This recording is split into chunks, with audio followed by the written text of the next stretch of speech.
podcast. I'm your host, G.Stryker, and with me today is our resident fantasy guru for SteelerNation.com, Matt Papiernik. Matt, how you doing, man? Doing great, Stryker. Just glad to be back on here. Always a pleasure. Awesome. And this is the first time Steeler Nation where we get to have Matt live with us on as part of the vidcast, because before we were strictly audio. Now we get to see our beautiful faces in the morning, beautiful Sunday morning. And we're going live today on our YouTube page. We're also live on Twitter. So any of you guys on Twitter or YouTube, if you jump on the chat on YouTube, ask us questions, we can answer them. Same thing on Twitter, ask us questions. I'm going to keep my eye up so I can grab them. And if we don't hit them immediately, we will hit them in the question round by the end of the show. So we'll all be able to get a hold of everything on that. And it'll be a fun way for us to interact, because this is strictly fantasy football for the most part, since we have the professional here who knows way more than I do about fantasy. My idea of fantasy football is watching it naked with my girlfriend. That's pretty much it. So other than that, and it's my wife, I should say. I don't want to upset her. She might think that somebody else is in the room. All righty. So, but first, just to touch base quickly, I wanted to go over the injury situation for the team. I know a lot of news has come out since Friday's practice. David DeCastro came down with an injury. It's still not sure exactly what the injury is, but we're keeping an eye out on it to see, if there's going to be an issue with him, or if it's going to be long lasting, if they're going to make any other roster moves, obviously. Hopefully not, because that's the last thing we want as Steeler fans, is something to happen to our all-pro guard and top 100 player, according to NFL.com. Everybody else, we still have some people that are day-to-day and off right now. That is Cameron Canaday, our long snapper, with his knee, Ryan Switzer with his foot, and Chris Wormley now with his shoulder. So we're still waiting to hear when we're getting those guys back. Anthony Mcfarlane was in concussion protocol. There were some reports stating he practiced last game, but I didn't get that in the injury report listing that the Steelers released. So he may have practiced, or somebody just might have written down the number incorrectly. Either way, if he did practice, it would have been on a limited basis because he's in concussion protocol. If he's still asymptomatic after that limited practice, he gets taken off of, he gets to go full practice, and then day after full practice, he's released from concussion protocol if everything is good. Big news, Deontay Johnson came back, although he's Foley, Kareth White, Juju Smith-Schuster, Kevin Dotson, and Chuks Okorafor, who's battling for that right tackle spot. So that was big. And then just touching base on the old ones that we have that are also listed back.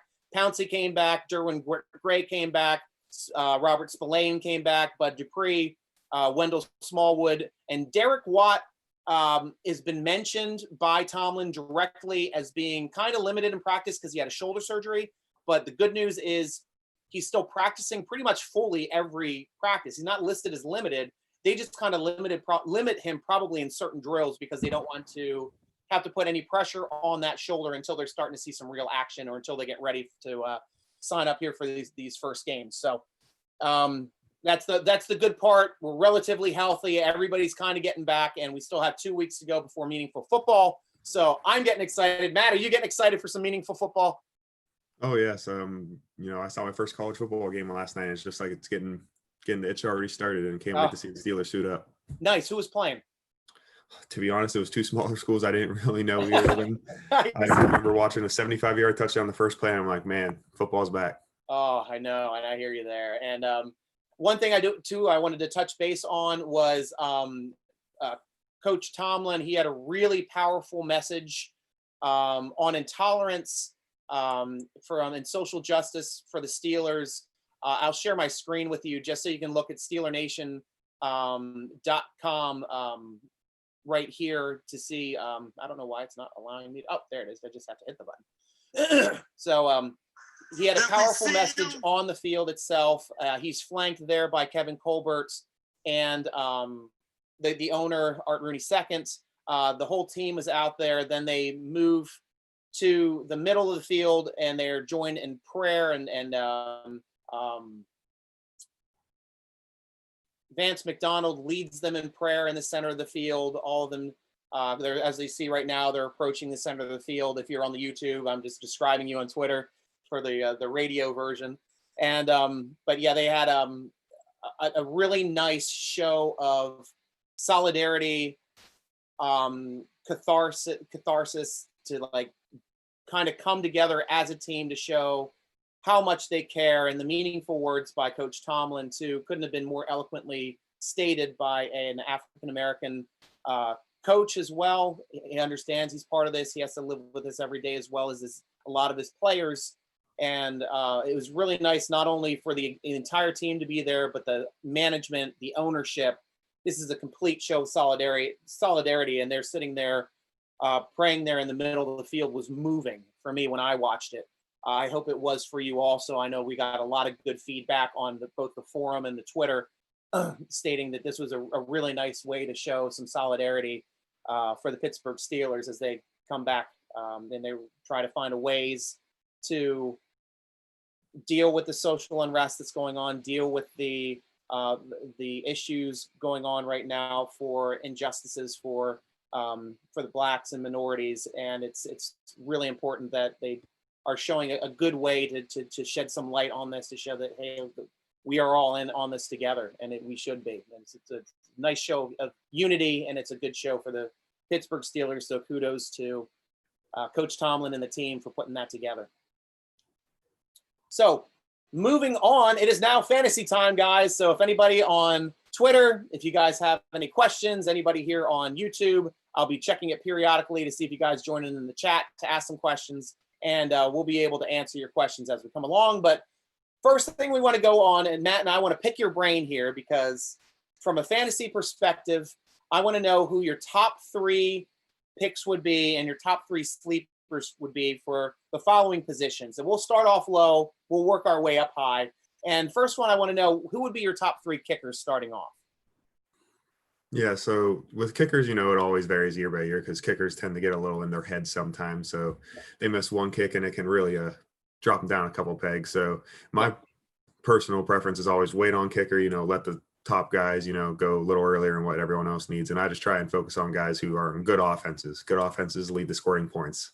Yes. So kicker will be out there. But in general, one kicker you can't ignore is Justin Tucker for Baltimore. Oh, He's gosh. Yeah. amazing. This dude, he's more accurate from 50 plus than most people are accurate at an extra point. Yeah. He's always someone. Justin Tucker may be the best kicker I've ever seen in the NFL. So, it's ridiculous. His leg is so accurate, so powerful. Yeah. You can line him up for a 70-yard field goal, and I trust he'd make it. Yeah. Oh, gosh. Number 2? Harrison Butker for Kansas City, such a high, powerful offense. He's very accurate. He's probably going to get an opportunity to score more than almost everyone out there.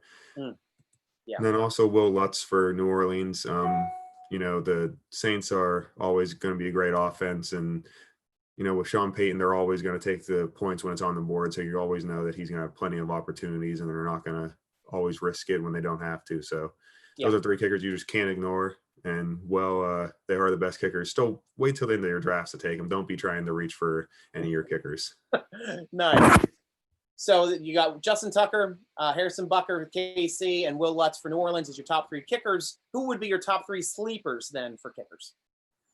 Like I stated earlier, I just try to focus on good offenses. So one person I've been really seeing myself draft a lot this year, and near the very end of the draft is someone, Zane Gonzalez out of Arizona.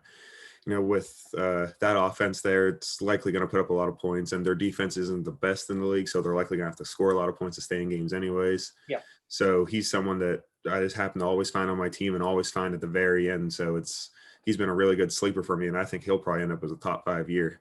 Nice. Another guy is Matt Gay out of Tampa Bay.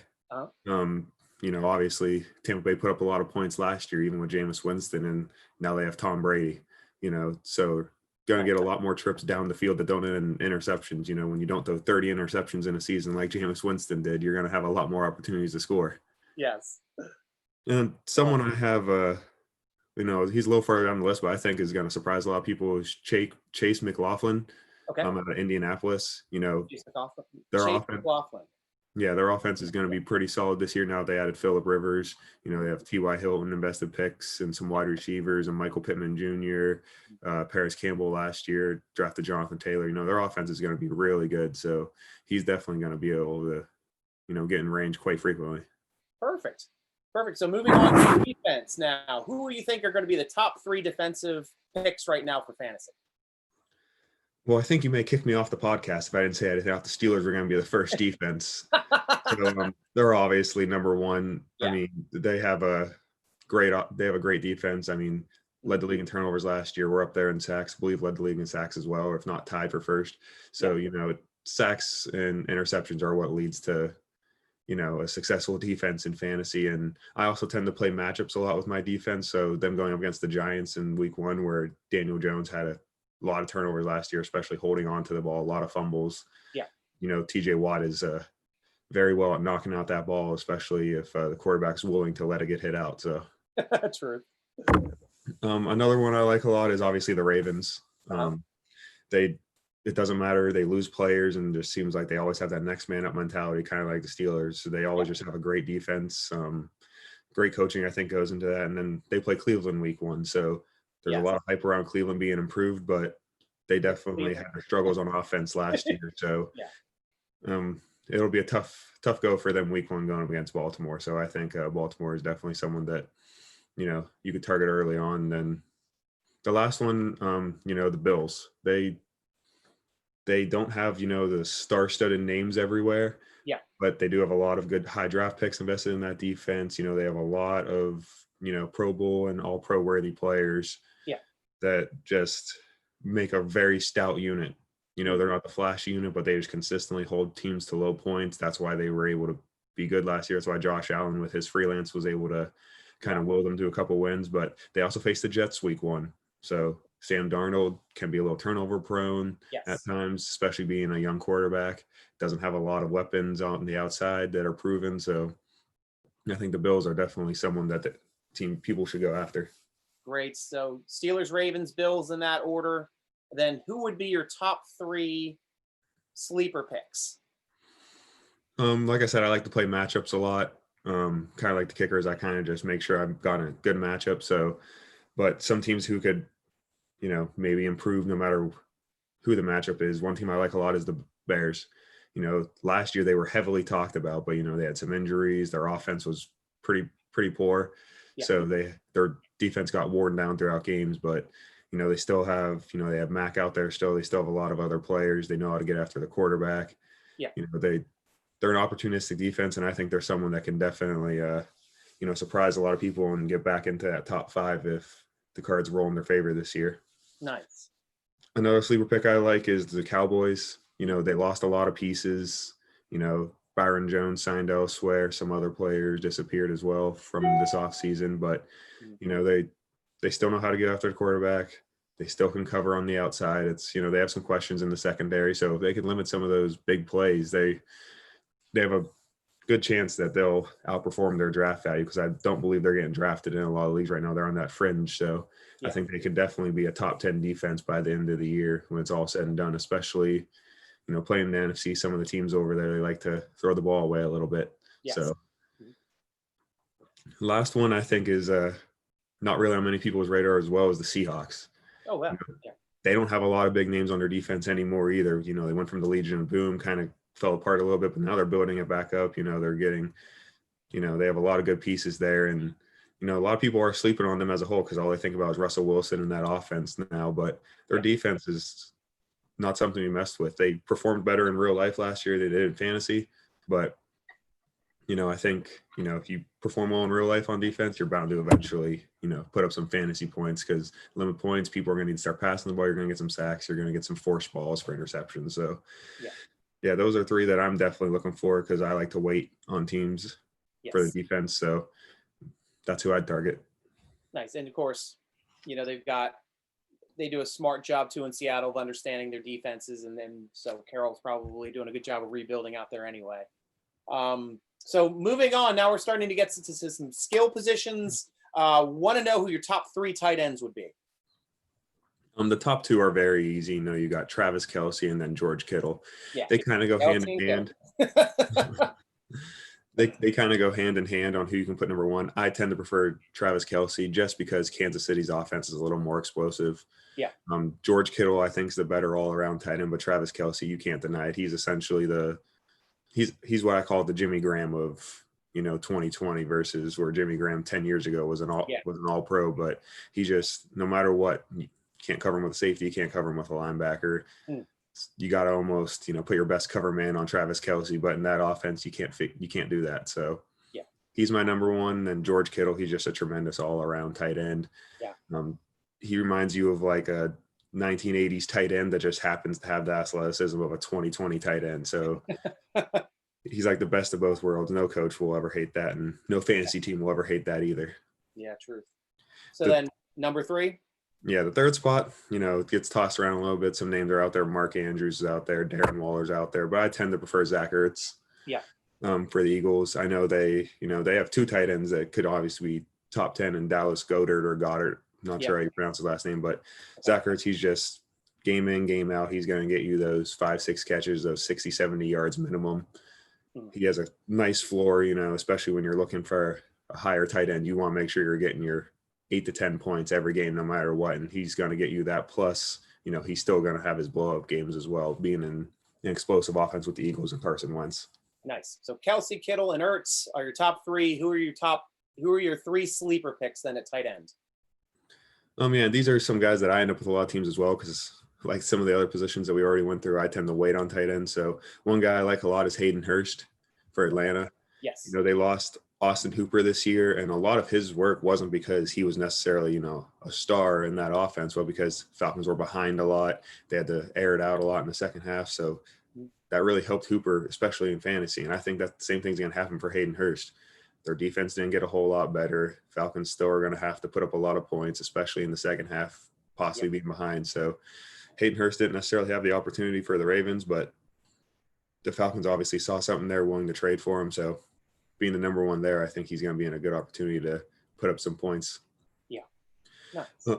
Another guy I like a lot is Noah Fant for Denver. He very athletic. Rookie tight ends don't often put up a lot of fantasy points. So being a rookie last year, he kind of had to find his role. Yeah. But with him and Drew Lock, they have a very young offense, a couple young wide receivers out there that, have a lot of potential as well. But, tight ends always seem to be a safety blanket for young quarterbacks, especially one who's athletic as he is. So, I think he's someone that could really surprise a lot of people, and only takes 1 or 2 big plays and he has a breakout game, and someone with that athleticism, he's going to get that. Nice. Last one I really like is Chris Herndon for the Jets.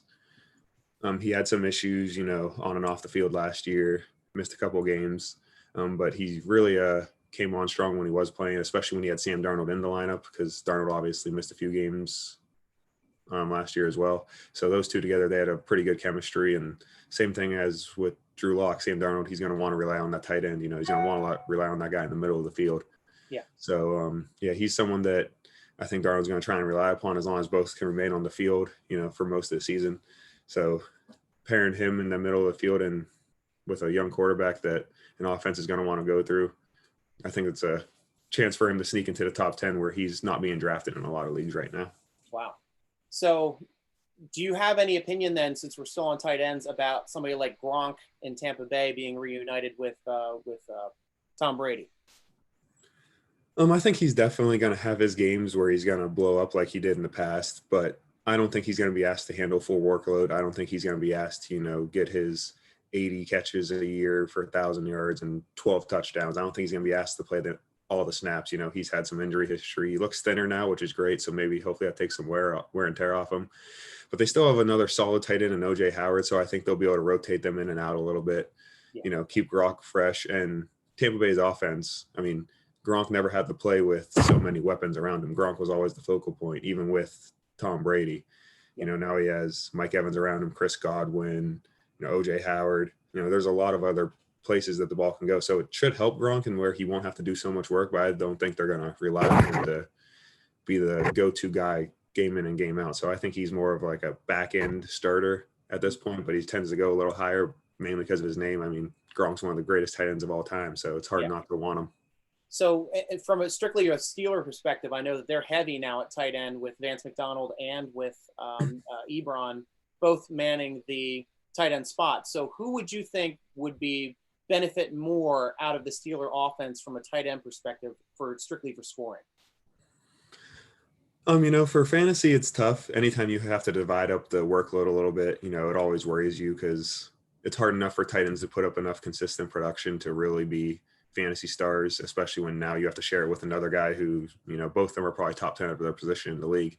Yeah. So in my opinion, I see Vance being kind of like the yardage either between the 20s where he's going to, get a lot of work there, probably get 5-6 catches a game, get his 50 yards. But I think Ebron's going to do a lot of work in the end zone. I mean, he leads all tight ends in touchdowns the last 2 years. Wow. So it's going to really depend. I don't think it's going to be hard to trust either of them week to week, in fantasy that is. So I'd go with Ebron simply because you catch one pass for 5 yards and a touchdown. It's going to be worth more if you catch 3 or 4 passes for 30 yards. Yeah. So I'm just going to – neither one are one that I'm like, yes, he's your go-to guy this year for fantasy. They're going to help the Steelers tremendously in the season. But for fantasy, if you're going to roll the dice on Ebron. Hope he catches a touchdown, maybe gets lucky and even gets 2, and then all of a sudden, you have a breakout game. Nice. So now we're getting to the money positions. Moving on, the first position we're going to obviously cover will be wide receivers, and I want to know who your top 3 wide receiver picks would be. Wide receiver, it's so deep this year, and there's a couple people got moved. DeAndre Hopkins is on a new team. Chris Godwin and Mike Evans, they now have Tom Brady there. So that's, got a little bit of a change there. And I believe I said DeAndre Hopkins is on Tampa Bay, but he's on Arizona. Think I messed that one up. But my top wide receiver, it has to be Michael Thomas. I mean, Michael Thomas, he's by far the go-to guy in that offense. Drew Brees loves him. Some say, oh, well, all he does is catch slants or whatever. Well, those slants led to, 1,500 plus yards and something like 140 receptions last year. Wow. So it's insane the production he's able to put up. He has to be your number one. He's the only one that I've seen being taken in the first round. Yeah, so especially with the PPR league, I imagine that's a huge advantage. Oh, yeah. I think he outscored the second place person by 50, 60 points if you go PPR league, and That's insane. So, yeah. Another guy I like a lot this year who I have number 2 is Devontae Adams. He had a little bit of injury last year, wasn't completely healthy, and once he got back out there, though, he was always the go-to guy. Even when Aaron Rodgers wasn't in the game, he was still the go-to guy. So Devontae Adams is just someone I think no matter what, he's going to get force-fed the ball. And they didn't do a lot to help out the wide receivers in Green Bay. I mean, you got Aaron Rodgers and you got Devontae Adams, but they didn't draft a wide receiver at all. So they're confident in some of their younger guys that they got over the last couple of years. But it'll be interesting to see if they can actually perform. So Devontae Adams is going to have a heavy workload to carry. This third spot is kind of tricky. Some people like DeAndre Hopkins or like Julio Jones. I personally still prefer Tyreek Hill. That speed, it's unreal. You can't teach something like that. He has a chance to take any catch all the way to the end zone just by outrunning people. Anytime you have that athletic gift, and he's actually turning into a well-rounded wide receiver now where he's not just having to run limited routes. The last year he really showed that he's more than just a speedster. So he's someone that I wouldn't hesitate to take as my number 3 wide receiver in the second round somewhere. Perfect. Now, who are your top 3 sleeper picks then for the wide receiver position? Someone who I'm not even sure is really a sleeper anymore that I would always try to target was Deontay Johnson. You can get him, in the middle rounds of the draft, 8th, 9th round, but, more and more people are starting to talk about him. I see him popping up on, majority of sleeper lists anymore. I'm like, well, if he's on everyone's sleeper list, is he truly a sleeper anymore? Or does everyone already know he's there?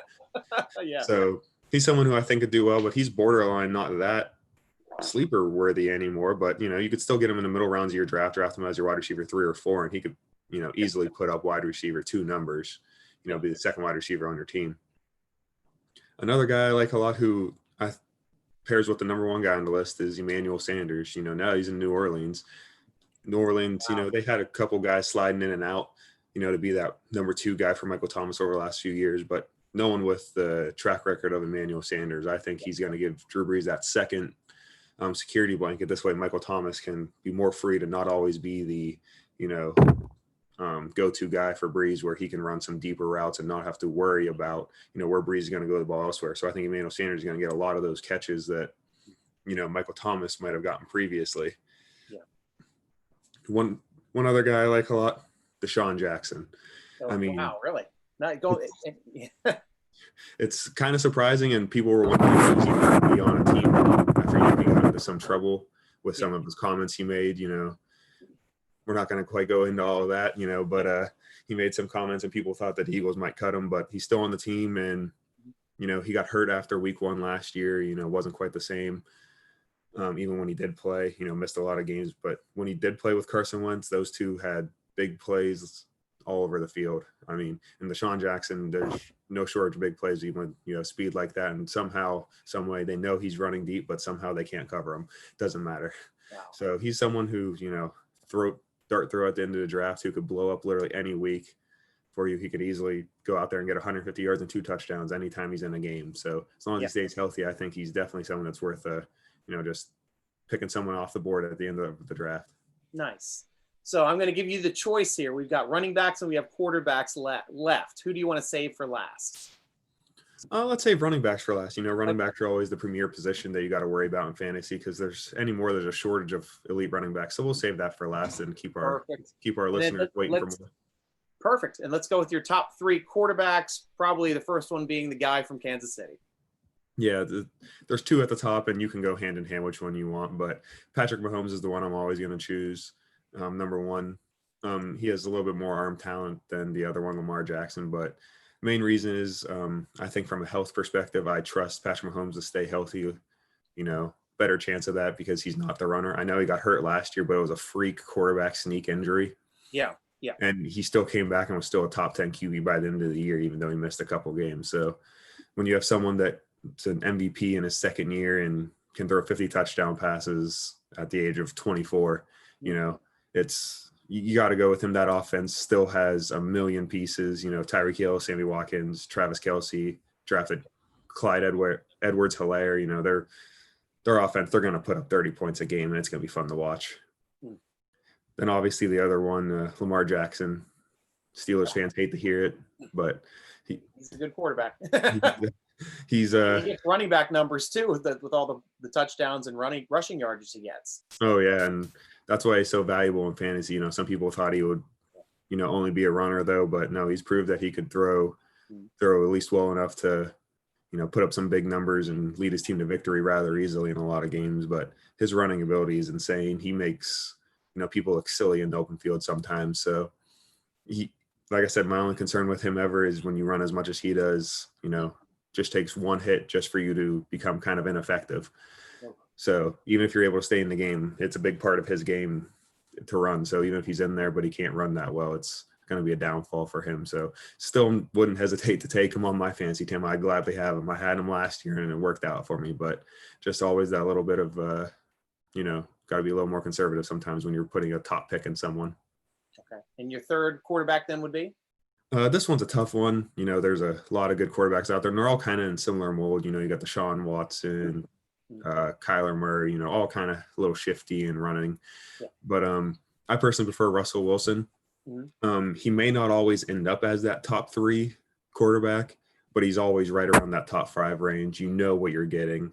Yeah. If you're drafting a quarterback high, you want to make sure you're getting that output. And no matter what, Russell Wilson's going to perform, and he's going to stay healthy.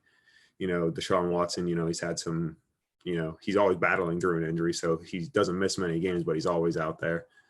Mm-hmm. But I think Texans are going to struggle a little bit. So, Russell Wilson, that Seattle offense, it's only going to get better as DK Metcalf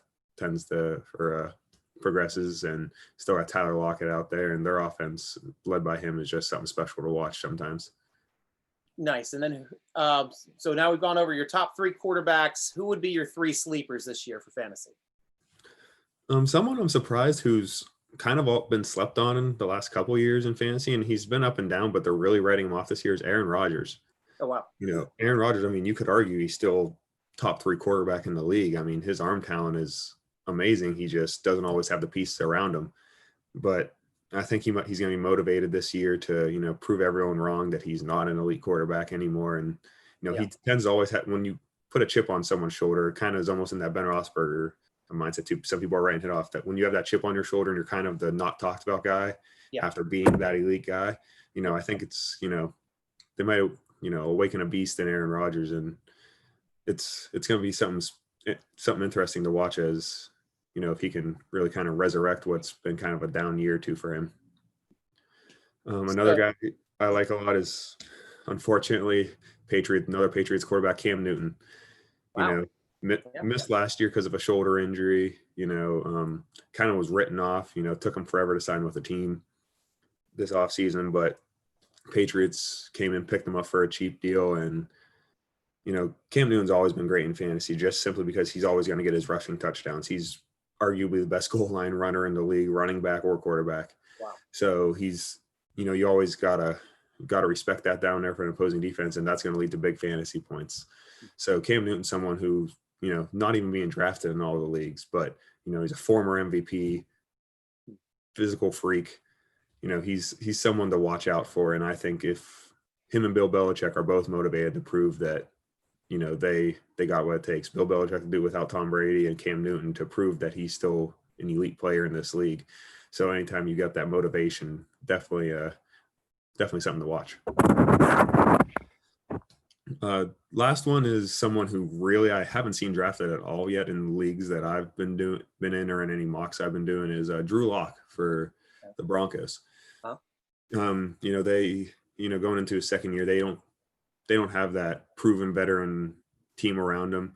They have a lot of younger people. It does have some veteran running backs in Melvin Gordon and Phillip Lindsay now, but has Sutton on the outside, Jerry Jeudy, some other young guys, Noah Fant in that offense. There's a lot of explosive people just a little young. So Drew Lock, I don't think someone you can just plug in there week in and week out because he's going to have his growing pains still being a young quarterback. Yeah. He just has that moxie about him. You watch him play and it just looks like he's out there having a good time, really confident in himself. Kind of almost reminds me of a young Aaron Rodgers from that aspect where you watch Aaron Rodgers play and he just, he walked out there with a certain attitude and he knew he was going to, be able to back it up. And that's kind of what I see with Drew Lock. A little younger and, having a little more fun with it. But I get that same mentality I see in both their performances. So I think he's someone he'll blow up for a couple big games this year. And if you play him in the right time, I think someone that could definitely help your team out.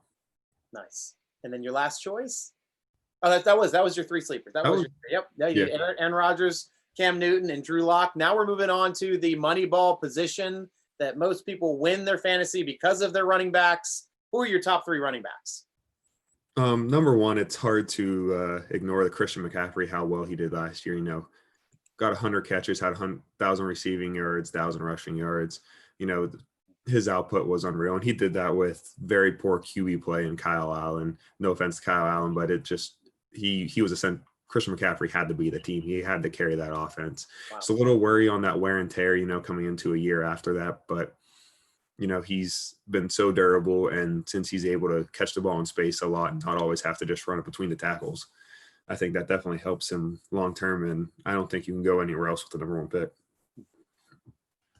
Number two, Saquon Barkley. He was the number one pick in a lot of leagues last year. Got hurt, had some inefficiencies in the Giants offense, but he's so talented. He's a freak of nature. He's the Cam Newton of running backs. His tree trunks for legs, and he runs a 4.3 40. It's doesn't make sense. Yeah. But I think the Giants offense will be a little improved, this year, and it's going to be hard to contain him, especially because I think they're going to be more creative getting him the ball in space and not just trying to pound it up the middle. And if Daniel Jones makes any improvement, it's just going to open up more things for him. And there's not much on a football field that Barkley can't do. Yeah. Last is the third spot is kind of a up in the air spot for a lot of people. Some people like Kamara. Some people even like Dalvin Cook after he kind of broke out last year. I'm still going tried and true with Ezekiel Elliott. Mm-hmm. People are saying, maybe he lost a step as, he's going into his fifth year now. But he's as consistent as they come, and he consistently performs great. I mean, you're getting basically 300 touches. You're basically getting over 1,000 yards, and you're basically getting 8+ touchdowns. Doesn't matter. And he's great in the passing game too. Well, he doesn't, get the 100 catches that Christian McCaffrey does or look as shifty as everyone else. He's very consistent out of the backfield. Dak loves throwing the ball. And the Cowboys are going to have to rely upon that running game a lot. I know they got some weapons in the receiving game now, but Zeke's going to always be a key part of that offense. And, when you pay someone that much money, they better be. So he's someone that I will always stand behind, and also gotta rep my former Buckeyes. That's great.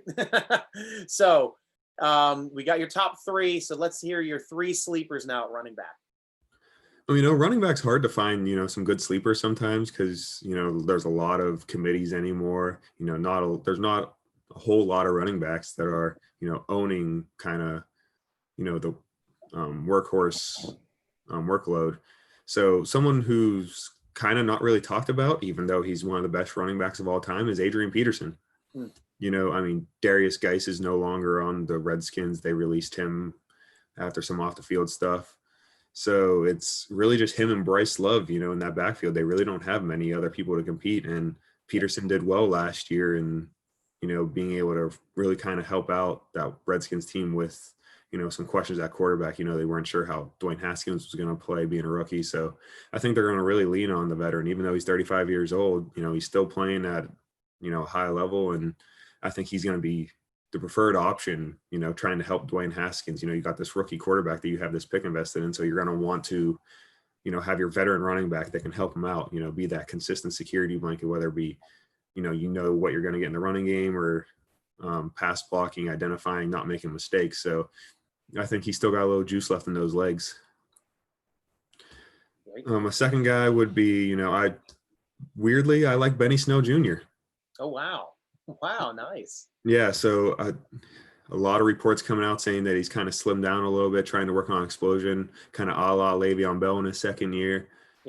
Yeah. Try and, just get that little extra twitch. They're both big backs coming out of college and, he's kind of slimmed down and he's impressing in training camp. Now, James Conner, I still think is going to be the number one guy, but I think Benny Snell's, still going to, especially if they start trusting him, if Ben starts trusting him, that's the key thing there. If Ben's able to trust him, I think they're going to work him in. I think there's going to be a couple running backs being worked in, but, I think he's a sleeper partially because I think they're going to take a light workload on Conner.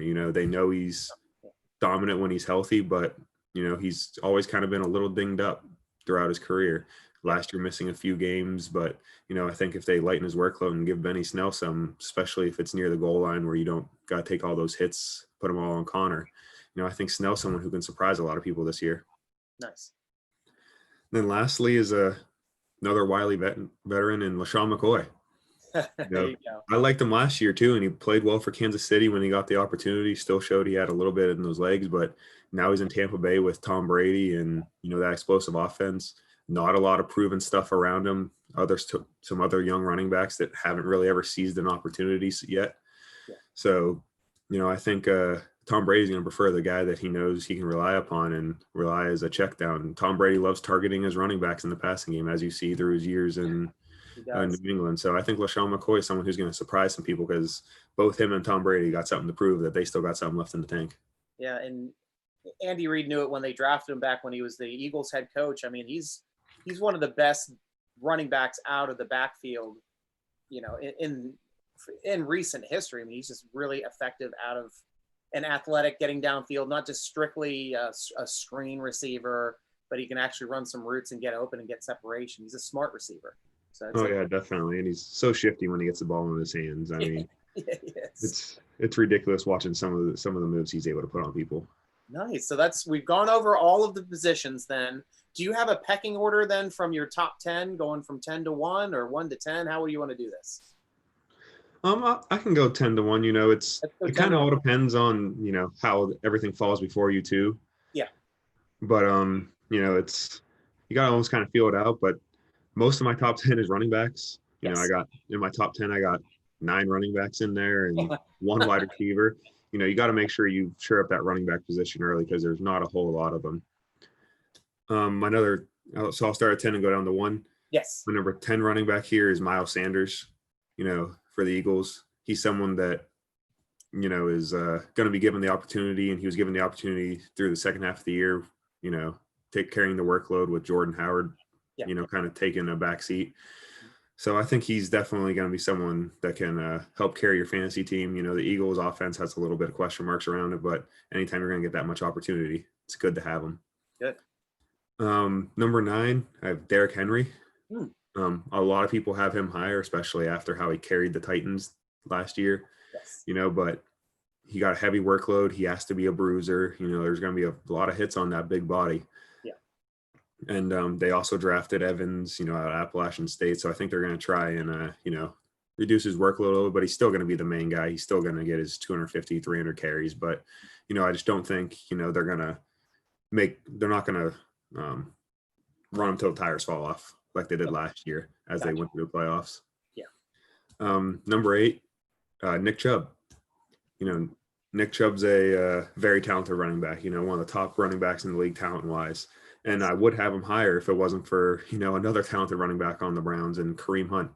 Oh, yeah. Kareem Hunt's going to dig into his workload, especially in the passing game. But Nick Chubb's still going to get his. He's still going to get 1,000 yards. He's still going to get a lot of the goal line touches. But, when you lose that passing game work, it really kind of hurts your fantasy value to being that, elite fantasy player. Number 7 is actually a rookie. I got Clyde Edwards-Helaire in there out of Kansas City. And it's more for opportunity than anything. He's a very talented guy, but they invested in a first-round pick in him, and they don't really have, any competition. Damien Williams, was going to be that guy to compete with him and likely even start the year as the featured back, but he opted out of the season, with the COVID opt-out. So it really opened the door for Edwards-Helaire where he's going to have all that opportunity there. Number 6, this is where I have Dalvin Cook.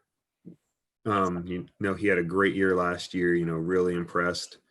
But he's someone who's had some injury history. He didn't look like he was going to play the whole year this year after he originally held out with a contract holdout. So he's back at practice now, so that's a good thing. But, sometimes when the contract's in the back of your mind, sometimes you might try and protect yourself a little bit and not put yourself in any risky situation. So there's always a little question marks around Dalvin Cook, whether it be with injury, now his contract stuff. So it'll be interesting, but he's the only man in that offense to run the ball that they really have proven that they're willing to give it to play after play. So you got to take him if he's available. Nice. Number 5? Number 5 is the one wide receiver on the list, Michael Thomas. Ooh, nice. Yeah, right in the middle. He's someone that, in PPR league, you can take him even higher. Standard leagues maybe a little lower. But he's someone that what you're going to get. You're going to get 100-plus catches. You're going to get 1,200 yards. You're going to get 7 to 10 touchdowns. It's hard. And with Drew Brees throwing him the ball, it's not going to go anywhere anytime soon. That production is going to be there as long as Drew Brees is there. I mean, even when Teddy Bridgewater played last year, Michael Thomas still got all the work that he could handle. So someone that I will not hesitate to, help carry my fantasy team. Nice. Number 4, I have Alvin Kamara, another Saints guy. Yeah. Some people are a little worried Latavius Murray is going to continue to eat into his touches, which he did a little last year, but late in the year, Alvin Kamara also wasn't the healthiest, so that didn't help his efficiency. Yeah. But he's someone that, Breeze is going to rely upon, especially in the passing game.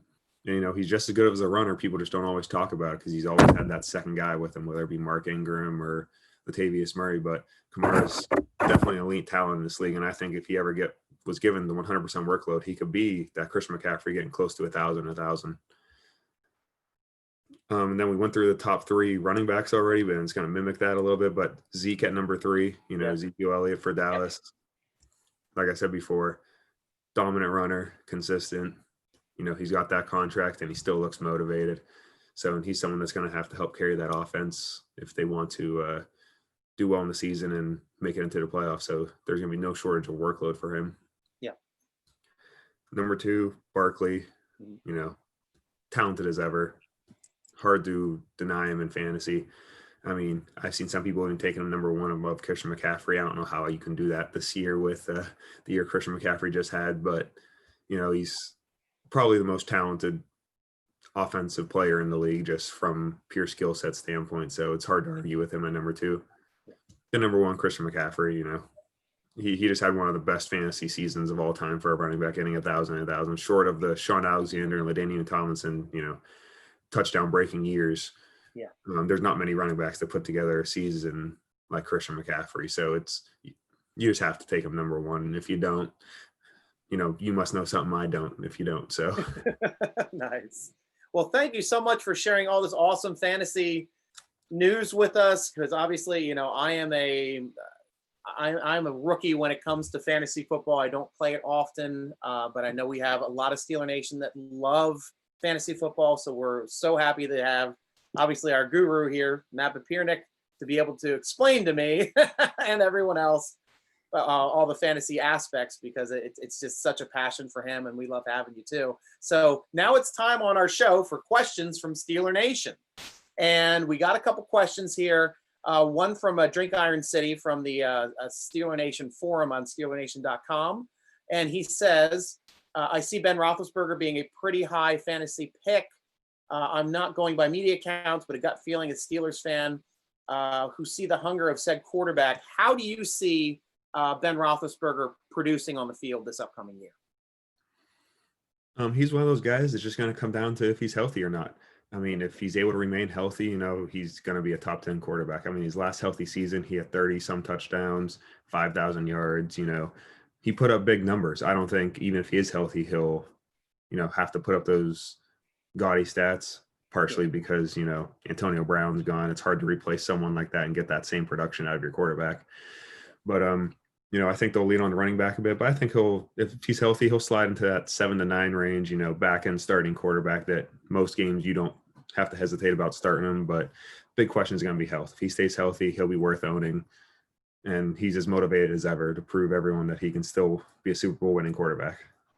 Nice. Second question then from Drink Iron City. Who would you be taking first if you're taking Steeler receivers strictly? You got, Deontay Johnson, who led the Steelers in receptions and touchdowns last year. Washington, who led the team in yardage, and Juju, who's had monster numbers in the past. Who would be your first pick off of the Steelers receiving squad? It's going to be interesting because they're definitely going to spread the ball around a lot. They have a lot of options, but in my mind, it's no doubt Juju Smith-Schuster. Ben, that's the only one that Ben has a true rapport with. He's had a couple of years where he's played the majority of the season, and he's always went to Juju. I mean, Juju was a security blanket even when Antonio Brown was there over the middle of the field. So it's going to be hard to argue against Juju. Now, that's not saying anything about how talented Deontay is and how great of a year he had as a rookie. And James Washington's obviously that big play guy. Yeah. But Juju, he's going to be the guy Ben leans on. He's going to be the one that knows exactly where Ben wants him to be and be able to find those holes in the defense, especially when, in those critical situations, late in games. So I think Juju is going to definitely be the one I would have to take, and I would probably take him actually several rounds before the other two. Nice. So what kind of grade would you give? What round grade would you give to Juju then? Is he a second, third rounder? It's tough. There's a lot of good wide receivers this year, and a lot of wide receivers coming off the board in the second, third, and fourth round. Okay. I'd probably take him around the late third, early fourth round. He's a back end wide receiver one for me, maybe a top end wide receiver two.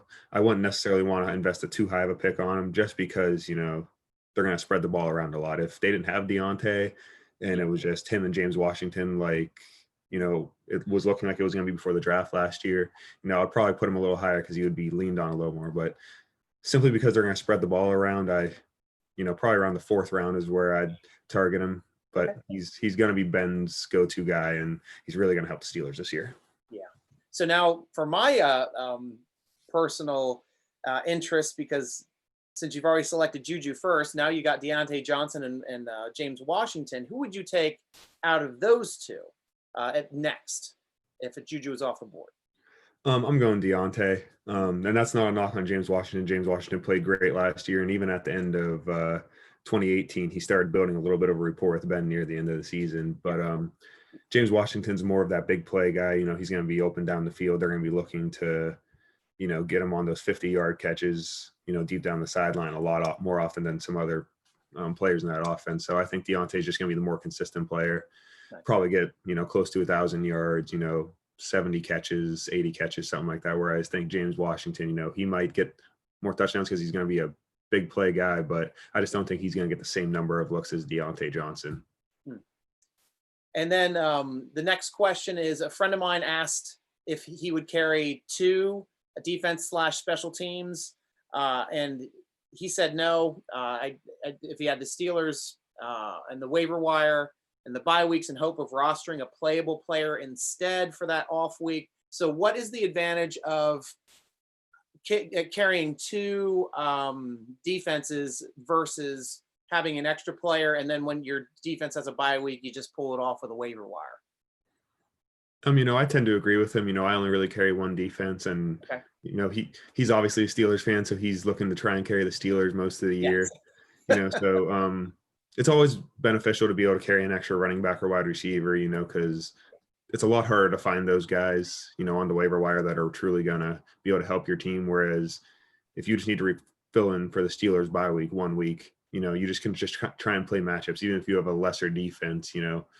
1 week shouldn't kill you with a defense. So don't worry about having the roster 2 all years. It just frees up your spot to be a little more flexible with an extra, skill player this way, in case something does happen, that skill player may be elevated a lot quickly, where usually defenses aren't going to go from sitting on your bench to being a full-time, play defense week in and week out. Nice. Last question for us. He says, obviously both of you put a lot of time into these podcasts. Would you tell us a little about yourselves on a personal level and also your favorite part of doing these? I'll start first. Thank you, DIC. I appreciate that. I love talking Steelers, number one. And now that we're doing this video chat thing, it makes it a lot easier and a lot more conversational. So we're able to talk with whoever I have, whether it's Matt, whether it's Hunter, whether it's Stifler. And being able to go back and forth is fantastic. It also really helps out to get on a personal level with interviews. And I love doing interviews, especially with Steeler players themselves. So that's always fun for me. What's your favorite part of doing these podcasts here, Matt? It's just the choice or the ability to kind of gives us some interaction. A lot of times we write these articles and, we get comments and stuff like that, or go on the forums and we can chat back and forth, but it's kind of, we can field some stuff live, that people can see us live. It's a different level of interaction when you can visually see someone over just a screen and visually get in a conversation with someone, Right. Especially in these times where, a lot of face-to-face interactions aren't as common over the last 6 months or so. These, video casts where you're able to actually interact with someone and talk through it all, it definitely makes it beneficial, and being able to just talk about the Steelers in general. Like you, I'm a big sports fan. I love talking Steelers. I love talking football in general, whether it be college, NFL. Nice. Just love being able to, interact and just talk about something we both have a shared interest in. Yeah. And on a personal level, I live in Ravens territory. I'm in Mount Airy, Maryland, where I've been pretty much bunkered up since the COVID stuff started in March. I've taken a couple trips, but this is where I kind of hang out. Though we just did get I live here with my family. I'm married and I have a 7-year-old daughter, and we have a cat, Pixie Bob. She's around here somewhere. Sometimes she jumps up on my lap when I'm doing podcasts, but today she's elsewhere. And then we just picked up a brand new puppy for who's now 3 months old, and it's a Vizsla puppy. So they're little brown dogs and ton of energy. And I'm just getting used to having a puppy because I've never had a puppy in my life. My wife, she's grew up with dogs. She grew up with English setters. They've always had multiple English setters in the house. So I'm learning how to adapt to a puppy, going crazy at times, but she's starting to calm down a little bit, and she's really a great dog. So I'm really starting to enjoy having a dog as well. And for you, I remember, Matt, you tell me you have a dog as well. You have a few. Yeah. I have 2 dogs. I have a 3-year-old Siberian Husky, Zeus, and then I have a 7-month-old rescue that we just got named Zoe. Some sort of mix. We not entirely sure, but she's just the cutest little thing. Oh, so nice. Yeah, dogs are amazing. But a little bit about myself. I've always been in enemy territory as well. I've lived in Ohio my entire life. Starting out in Youngstown, being at least somewhat close to Pittsburgh, was still being surrounded by Cleveland fans. Yeah.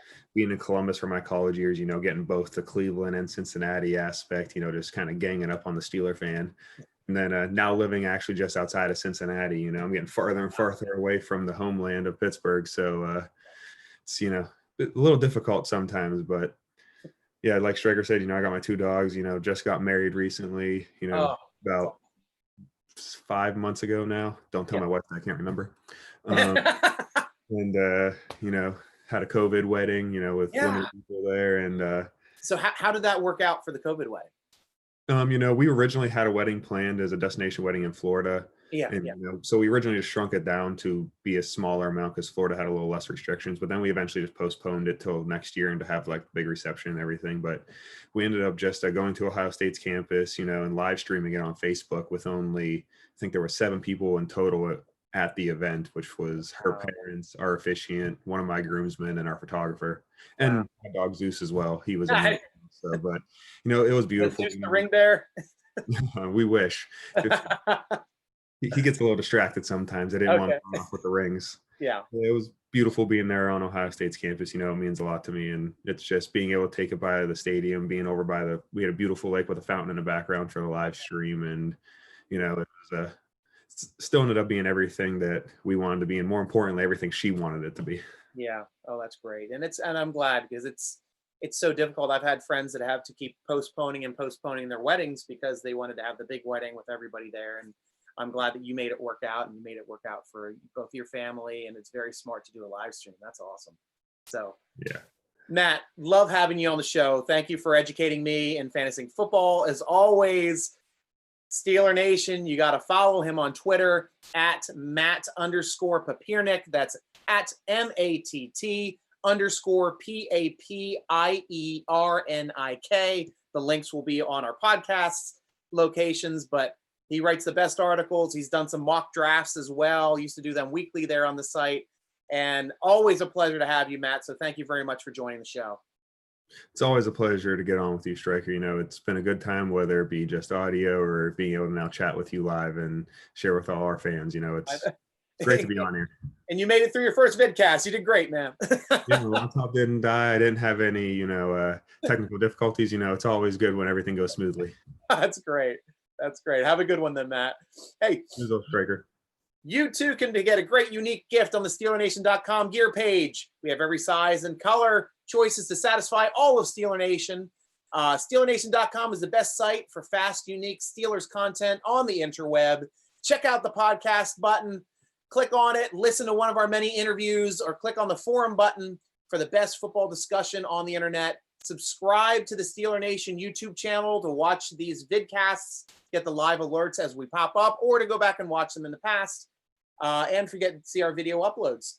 Tweet us at Steeler Nation, Instagram us at SteelerNation.com, follow the podcast on Twitter at _SN Podcast, or you can follow me, your host, Stryker, at Steeler Nation Stryker on Instagram and Twitter as SN Stryker, and Stryker is spelled with a Y. So thank you once again for joining us on your SteelerNation.com podcast. I'm your host, G.Stryker, with Matt Papiernik, rooting along with you as always. Go Steelers!